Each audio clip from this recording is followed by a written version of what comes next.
guys, Mark Gallard here, and thanks very much for checking into today's video. With Wimbledon over and we're moving into the hard court season over in the States, I'd like to take a couple of minutes here to give you 3 very simple lessons that you can incorporate into your training that will definitely help your game. When playing on a grass court, we know it's slightly different to playing on a hard court or a clay court, but what the exact differences are: the ball stays a little bit lower, it comes off the surface a little bit quicker, the importance of the serve and returner magnified on a grass court. So what I'm going to do here today is give you 3 very simple drills. The first drill, very simple, works on the speed of your hand. This is something that a lot of players, right from the professional all the way down through the middle range player to the recreational player, fail to understand the importance of the hand. We know about the kinetic chain, the importance of using your whole body, the big muscles, the legs, the core, the shoulders, but very few people work on the hand, and that's where you see guys like in the final, like Roger Federer. He was so effective because he's still able to control his hand and work the racket so well. So in that, we're going to give you a drill to improve that. Another drill we're going to work on here, especially on the grass courts with the ball coming off the surface so fast, very important that we keep our head still at contact and we really watch the ball hit the strings as much as we can. Now we know it's physically impossible to actually watch the ball hitting the strings, but you want to keep things nice and still so we can rotate about the axis in a very efficient manner.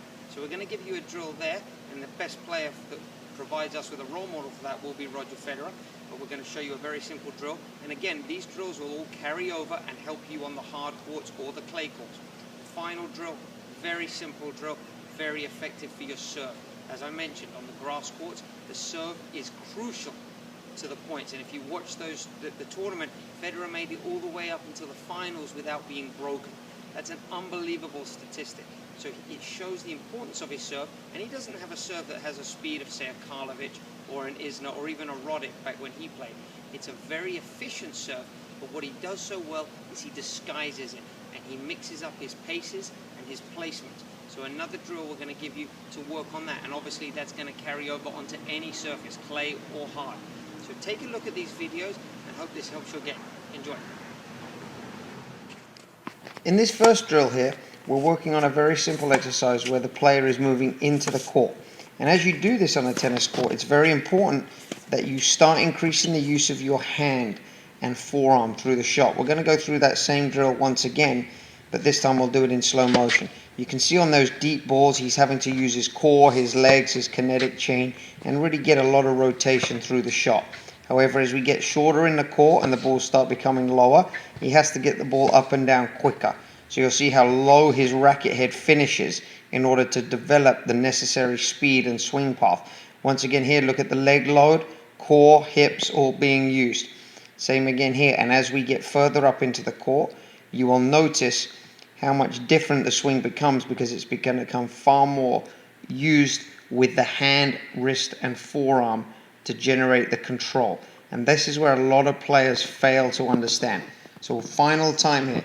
In the deeper balls, that's where we really need to use the big muscles. But as we get up in the court on the lower or the shorter balls, guys like Federer and Nadal are fantastic at doing exercises like this. Keeping that racket moving fast, but working the hand. Okay, so in this drill, what I've got is a bottle here that has the sign Holiday Inn on it. Obviously, it can be anything there. And what I'm doing is placing that on the floor. And I'm now going to feed Justin, in this case, some backhands. And what he's got to do is, as he makes contact here, he's got to be reading the bottle at the end of the contact or at the end of the swing. So as you'll notice here, he's really focusing on keeping his head down and his eyes fixed on the ball at contact and then straight down to that bottle after. And that's going to focus and force him to keep his head still, which is where a lot of players go wrong. And when you start moving your upper body too much, you over-rotate or you rotate too early, and the head's moving off the contact, and that's where you'll see some shanks or some mishits. So again, I'm feeding that ball, and he's really focusing on hitting and keeping his head and his eyes focused on reading that sign there on the bottle, which in this case is Holiday Inn. I often can do this with younger players or beginners. They'll write their name down on a piece of paper, put it on the floor, and they've got to read their name at the end of the swing. It's a very simple but surprisingly effective way to help players keep their head still and stop having that desperation to look up and see where the ball is going immediately. So very good for all players of age, whether young age or right the way up to the professionals.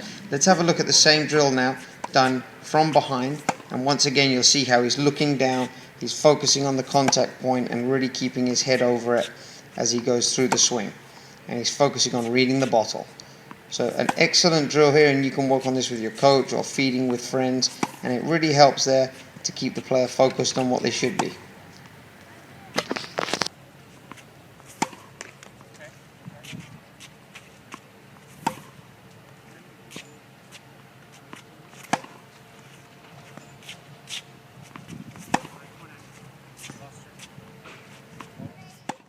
In this final exercise, we're going to work on ball toss consistency and disguising the serve. What I'm going to do, instead of giving him predetermined targets, I'm going to ask him to go through his regular service motion, but after he lets go of the ball, I will give him a verbal instruction of where he needs to serve, either wide, body, or tee. And this is a great way to improve your serve consistency, but also improve the disguise. Two excellent players that can do this are Roger Federer and Serena Williams. Their service toss is so consistent, yet they're able to hit all parts of the court with all different spins. So I'm going to stop talking now so you guys can see this drill in action. Take a look.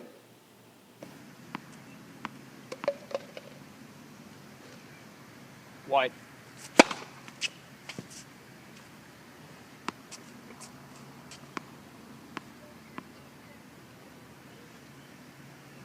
Tee.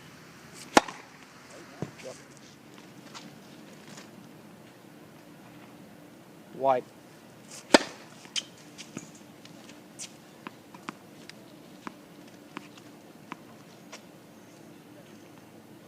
Wide.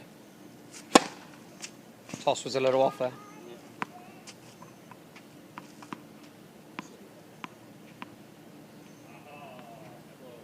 Tee.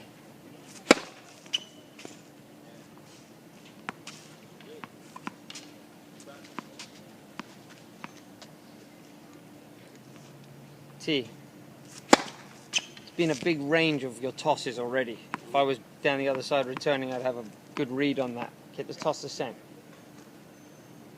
Wide. Okay.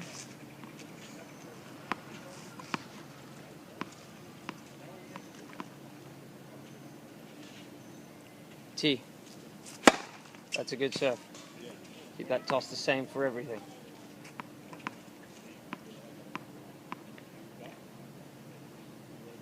Tee. So to recap this video today, we worked on increasing the hand speed, understanding that as we move forwards in the court, although the kinetic chain is still important, a lot more feel and emphasis needs to be placed on your hand, forearm and wrist. And a lot of players still try to take the same big swing at the ball, but really I like to use the analogy of when you're painting a wall, for example, you're going to use the roller. That's the big part, that's the big muscles that are doing the work. But for the edges there, that's where we need to use a fine brush. Same on the tennis court, when we have those shorter balls, the lower balls, the fine brush or the detailed area, that's where we need our hand, our forearm and our wrist really working so that we can get a lot more feel, especially as we're moving into the court or with the low balls. Once again, remember the importance of the serve. Practice that drill on your own or with a partner and see if you can work on disguising your serve, but the key to that is keeping the same toss. Very difficult to do, no matter what your level is, and Federer, Serena, they're fantastic examples of players that have mastered that skill, and you see the benefits they get from having that. And finally, remember the importance of keeping your head on the contact and staying nice and still, allowing your body to use the kinetic chain and to rotate efficiently and correctly, but we want to have our eyes down and our head nice and still, just like we're playing golf. Tennis is very similar. So keep working on those drills and make sure you keep checking back to First Strike Tennis for more information on Tennis One. Thanks very much for watching and hope you enjoyed.